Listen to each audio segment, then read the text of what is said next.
बिस्मिल्लाह वस्सलातु वस्सलामु अला रसूलुल्लाह सल्लल्लाहु अलैहि वसल्लम। अस्सलाम वालेकुम। लाहौर रियल एस्टेट के यूट्यूब चैनल से चौधरी जमशेद रफीक +9232224062। क्या वाकई ही DHA लाहौर फेज 13 फेज 10 में मर्ज होने जा रहा है? लोकेशन कहाँ पे है इसकी, डेवलपमेंट कब होगी, DHA लोकेशन डिस्क्लोज कब करेगा, बैलेटिंग कब करेगा, इन सारी चीज़ों के ऊपर हम लोग बात करेंगे। साथ साथ हम लोग DHA फेज 13 वर्सेस फेज 10 की फाइल प्राइसेस के ऊपर, कहाँ पे बाइंग बनती है, होल्डिंग टाइम पीरियड क्या है, किस टाइम पे एग्जिट लेना चाहिए, इन सारी चीज़ों के ऊपर बात करेंगे। और साथ साथ मार्केट में आजकल ट्रेंड अपवर्ड ट्रेंड है, डाउनवर्ड ट्रेंड है, इसके ऊपर हम लोग बात करेंगे। सबसे पहले अगर मैं बात करूँ तो मैं अपनी मोस्टली वीडियोज़ में जब मैं कंपेरिजन कर रहा होता हूँ तो मैं यही चीज़ बता रहा होता हूँ, DHA फेज 10 और फेज 13 दोनों ही सेफ एंड सिक्योर हैं, दोनों ही DHA के प्रोजेक्ट्स हैं। अगर कोई स्कैम होता, सुप्रीम कोर्ट में केस चल रहा होता तो DHA इसकी ट्रांसफर्स ही ना देता, मार्केट में बायर ही ना होता, सेलर ही सेलर होता, तो मार्केट बड़े बुरे तरीके से क्रैश करती। आज जो मार्केट डिप आई हुई है ये overall not only DHA phase 13, तमाम DHAs में, तमाम फेजेस में, चाहे वो लाहौर है, मुल्तान है, भावलपुर, गुजरांवाला, कोयटा, पिशावर, तमाम DHAs के अंदर डिप आया हुआ है। ये बेसिकली बायर की मार्केट है, सेलर की मार्केट नहीं है। जो भी इस टाइम पे सेलर है या तो उसकी होल्डिंग बहुत पुरानी है, यानी 2009 में या 10 में जब ये प्रोजेक्ट लॉन्च हुआ था तब की बाइंग है, या फिर जिनको बहुत ज्यादा अर्जेंट पैसों की जरूरत है वो यहां से एग्जिट ले रहे हैं। अदरवाइज अगेन ये बायर की मार्केट है, ये सेलर की मार्केट नहीं है, चाहे वो DHA फेज 13 है, चाहे वो फेज 10 है। अब इसके बाद अगर मैं कंपैरिजन करूं फाइल प्राइसेस के ऊपर तो DHA लाहौर फेज 13 की प्राइसेस लो है एज कंपेयर टू फेज 10 के। प्रॉफिटेबिलिटी रेशो की बात करूं तो DHA लाहौर फेज 13 में कम पैसे लगा के ज्यादा मुनाफा है। उसकी रीजन ये है कि मार्केट में जो कॉन्सेप्ट, एक आम नॉर्मल इन्वेस्टर के अंदर जो कॉन्सेप्ट है ना, यार इसके ऊपर तो बड़े केसेस चल रहे हैं, ये काफी पुराना प्रोजेक्ट है, तो मेरा उनसे बस यही सवाल है कि सर देखिए, पहले प्राइवेट डेवलपर था, प्राइवेट डेवलपर ने जो करना था वो तो कर दिया। उसके बाद 2019 में जब DHA ने इस प्रोजेक्ट को ओन किया है तब मार्केट कहां से कहां पे गई थी, प्राइसेस कहां थी और कहां पे चली गई। अब जब करेक्शन आई है तो वो ओवरऑल आई है, DHA फेज 13 में नहीं आई है, बट बिल्कुल सेफ एंड सिक्योर है। चाहे फेज 10 में चले जाएं, चाहे फेज 13 में चले जाएं, डिपेंड्स ऑन है कि आपका सेटिस्फेक्शन लेवल 13 के ऊपर है या 10 में है। प्राइसेस के ऊपर अगर मैं बात करूं तो फेज 13 के अंदर जस्ट रेजिडेंशियल फाइल्स हैं और यहां पे एलोकेशन फाइल्स हैं, यहां पे एफिडेविट्स नहीं है। एफिडेविट फर्स्ट लैंड ओनर से आपके नाम पे ट्रांसफर होता है, एलोकेशन जो ऑलरेडी किसी के नाम पे है उसके नाम से आपके नाम पे ट्रांसफर होगा। मैं वीडियोस में, हर वीडियो में ये बातें इस वजह से रिपीट कर रहा होता हूं क्योंकि हर वीडियोस को पुराने लोग नहीं देख रहे होते, बहुत ज्यादा नए इन्वेस्टर जो ओवरसीज हैं या जो पाकिस्तान से बिलोंग करते हैं, कहीं से भी, किसी भी शहर से, किसी भी सिटी से बिलोंग कर रहे होते हैं।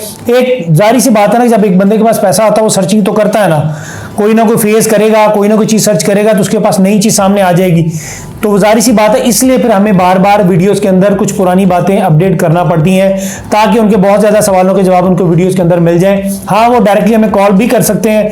मैं अपना नंबर रिपीट करता हूँ, +923224222062। आप मुझे डायरेक्टली व्हाट्सएप पे मैसेज ड्रॉप करें, मैं इंशाल्लाह आपको, या आप डायरेक्टली कॉल कर लें, मैं इंशाल्लाह आपको एज सून एज पॉसिबल जो है रिप्लाई करूंगा। प्राइसेस के ऊपर अगर मैं बात करूं तो DHA लाहौर फेज 13 में इस टाइम पे 5 मरला एलोकेशन की अवेलेबिलिटी जो है वो आपको 18 से 18.25 लाख रुपए में मिल जाती है। मैक्सिमम प्राइस की बात करूं तो ये 45 लाख पे गई थी। 10 मरला एलोकेशन DHA लाहौर फेज 13 में आज अवेलेबिलिटी आपको तकरीबन को 29,75,000 से 30 लाख रुपए के इन बिटवीन हो जाती है। मैक्सिमम ये तकरीबन को 70 लाख रुपए पे गई थी। वन कैनाल आज आपको 54,50,000 में, जबकि मैक्सिमम ये 1,25 लाख रुपए पे गई थी। अब मिनिमम प्राइसेस और मिनिमम प्राइसेस, मैक्सिमम प्राइसेस जो है ना वो आपके सामने है, आप सेफ बाइंग कर रहे हैं। अब मार्केट के अंदर जो ज्यादा जो चीज डिस्कस की जा रही है कि जी ये तो और डिप आएगा, और डिप आएगा, सर और डिप नहीं आएगा। देखें 2019 में जहां से फाइल प्राइसेस शुरू हुई थी ना आफ्टर कोविड, आज मार्केट फिर दोबारा से वहीं पे स्टैंड बाय है।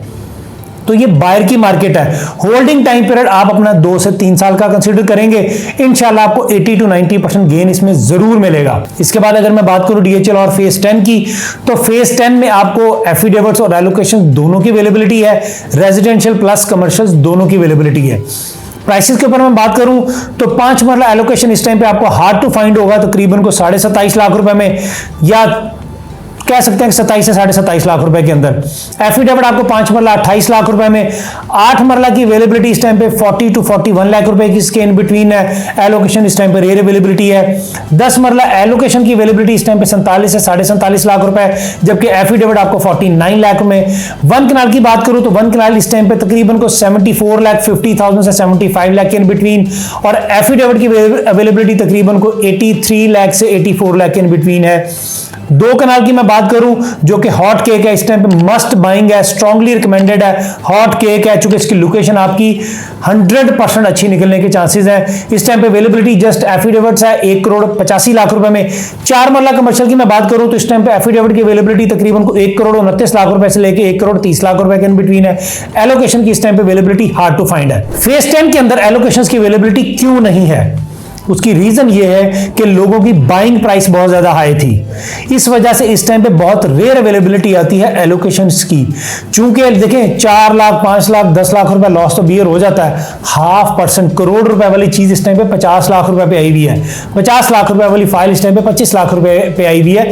तो इस वजह से मार्केट में बहुत रेयर सेलर है तो जस्ट इन्वेस्टर है जिसके नाम पे एफिडेविट्स हैं।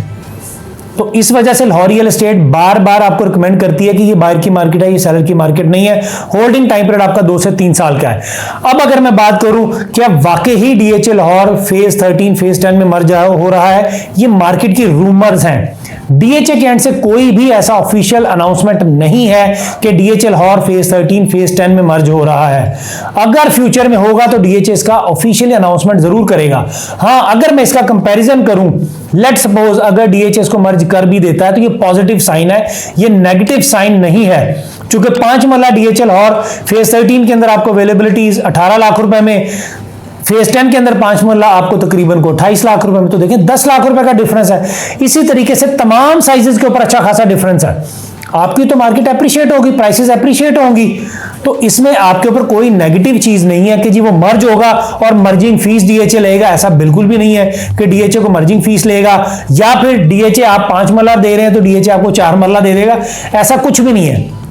अगर डीएचए अपने एक प्रोजेक्ट को दूसरे प्रोजेक्ट के अंदर मर्ज करता है तो जस्ट फेज चेंज होता है, साइजेस चेंज नहीं होते हैं, डेवलपमेंट चार्जेस भी आपके सेम रहते हैं। अब अगर हम लोग बैलेटिंग की बात करें डीएचएल और फेज 10 और फेज 13 की, कैन बी एक्सपेक्टेड। मार्केट में बहुत ज्यादा रूमर है, कुछ कहता है जी 13 का बैलेट पहले है, कुछ कहते हैं जी 10 का बैलेट पहले है।